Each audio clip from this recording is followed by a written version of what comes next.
जय झूलेलाल। तव्हां सभई कीअं आहियो? मां आरुषि राजानी ऐं आई होप तव्हां सभई सभु ठीकु हूंदव। आई होप आप सब ठीक होंगे। ऐं मां हमेशह कोशिशि कंदी आहियां सिंधी स्पीकिंग तव्हांखे सेखारण जे लाइ। मां चाहियां थी की जो ना सिखी सघिया आहिनि, कंहिंखे मन हुजे सिखण जो, त मां उन्हनि खे पंहिंजे ज़रिए सेखारे सघां। त वीडियो शुरू करण खां पहिरियों मां तव्हांखे चवंदमि मूंखे लाइक कजो, शेयर कजो, सब्सक्राइब कजो, बेल आइकन दबा के क्लिक कजो ताकी मुंहिंजो जॾहिं बि वीडियो तव्हांखे वीडियो अपलोड थिए त तव्हांखे सभिनि खां पहिरीं मुंहिंजो वीडियो मिले।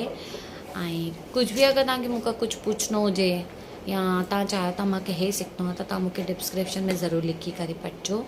मैं बोल रही हूँ जब भी आपको मुझे ऐसा लगे कि आपको कुछ सीखना है या और कुछ चाहते हो तो मुझे डिस्क्रिप्शन में ज़रूर लिखें।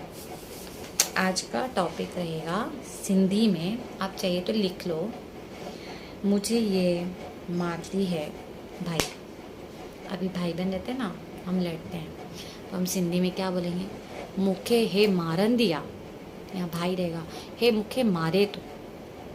हे मतलब ये मुखे मारे तो, ठीक है? तव्हां ईअं ई चइजो। त पोइ छा चवणो आहे असांखे? मम्मी पापा चाहिए। हाणे सम्झो अगरि तव्हांजा पाउ अगरि किथे ॿाहिरि कमु था करनि ऐं घर में न आहिनि, घणे ई टाइम खां पोइ ईंदा आहिनि, साल खां पोइ आउट ऑफ इंडिया में रहंदा आहिनि, त कोई ॿार हूंदो आहे, वॾो थी वेंदो आहे, बड़ा हो जाता है बच्चा, तो वो क्या बोलेगा? मम्मी मूंखे पापा खपनि। या थी थो सघे कंहिंजो कोई हस्बैंड वाइफ अलॻि बि थी वेंदा आहिनि। कोई ॿार खे लॻंदो आहे की मूंखे पप्पा खपनि, या कोई चवंदो मूंखे मम्मी खपे, त उहो छा चवंदो कि मूंखे पप्पा खपनि, मूंखे पप्पा जी ज़रूरत आहे। सभिनि जा पप्पा आहिनि, मुंहिंजा पप्पा न आहिनि। या कंहिंजा त हीअं बि हूंदा आहिनि, कंहिंजो मतिलबु हस्बैंड न हूंदो आहे, कंहिंजी वाइफ न हूंदी आहे, त उहो छा कंदो ॿार? त उहो त सम्झी ॻाल्हि आहे, उहो चवंदो न कि मूंखे माउ पीउ त खपनि, हर ॿार खे खपंदो ई आहे। त असां छा चवंदा आहियूं हमेशह कि मूंखे माउ पीउ खपनि, मतलब मुझे मम्मी पापा चाहिए। अगर मम्मी बोलना है तो मम्मी का वर्ड आएगा, मूंखे मम्मी खपे। अगर पापा का चाहिए तो मूंखे पापा खपे।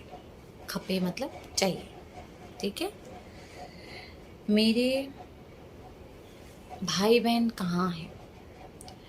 तो अगर बाहर गए घूमने, या कज़िन है, या कोई ढूंढ रहा है, या किसी से ऐसी बात करनी है, तो हम क्या पूछेंगे? मुंहिंजा भाउ भेण काथे आहिनि? माना किथे आहिनि मतलब भाई बंद हो गया, किथे मतलब, और अगर शिकारपुरी हो गया तो काथे आहिनि, ठीक है?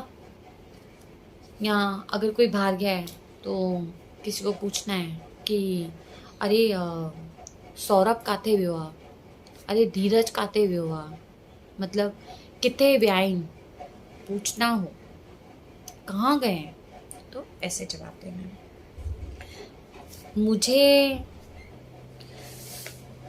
मूंखे पापा मम्मी सां साण रहणो आहे। जैसे अगर कोई दादी बोलती है मैं बाहर जाती हूँ, तू भी चलना, पोती हो या पोता हो, तो बच्चा बोलेगा या कोई भी घर का मेंबर बोलेगा कि मुझे इसके साथ ही रहना है, तो हम क्या बोलेंगे? मूंखे मम्मी पापा सां साण ही रहणो आहे। मुझे मेरे भाई बहनों के साथ रहना है, मूंखे मुंहिंजी भाउ भेण का साथ ही रहणो आहे। मुझे मतलब मूंखे मुंहिंजे भाउ भेणनि सां ही रहणो आहे। मेरे मम्मी पापा कहाँ जाते हैं रोज़? मुंहिंजा माउ पीउ काथे वेंदा आहिनि रोज़?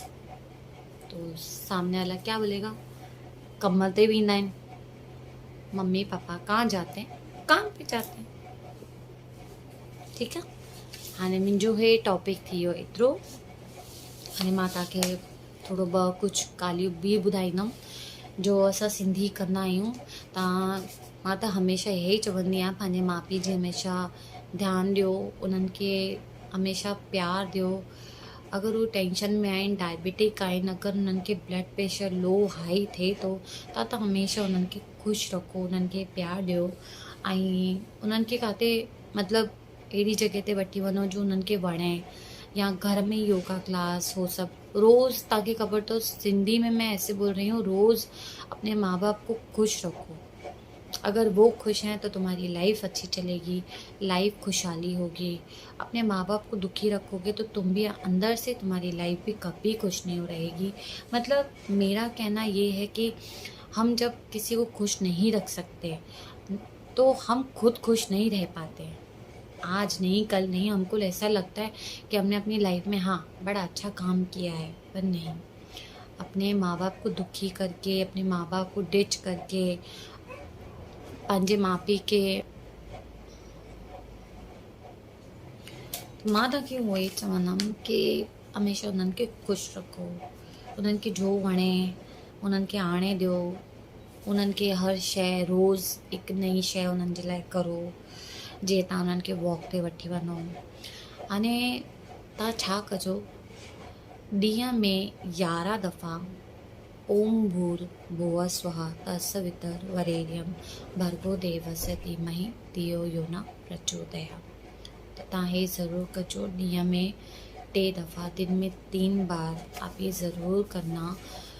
11 टाइम ओम भूर्भुवः स्वः बोलना। ये मंत्र बहुत अच्छा है, भाग्यशाली है, आपके हर काम बनेंगे, आपको पैसे आएंगे लाइफ में। मैंने ये आजमाया है, सिंधी होने के नाते एक सिंधी भाई बहनों को मैं अपना एक्सपीरियंस बता रही हूँ। ठीक है, हाणे मां तव्हांखां विदा थी वठां, पोइ मां नेक्स्ट टाइम ज़रूरु ईंदमि। मां हमेशह ईंदी आहियां, सैटरडे संडे ईंदी आहियां, कंहिं महिल मिस थी वेंदो आहे, ॿार नंढा आहिनि, त मां इन जे लाइ रिक्वेस्ट करां थी, कॾहिं बि मुंहिंजो वीडियो तव्हांखे सैटरडे संडे अगरि ना अचे त ज़रूरु मंडे ट्यूसडे ईंदो, छोकी मां ट्राई करां थी हाणे मां रोज़ अचण जी। त तव्हां मूंखे ज़रूरु लाइक कजो, सपोर्ट कजो। जय झूलेलाल।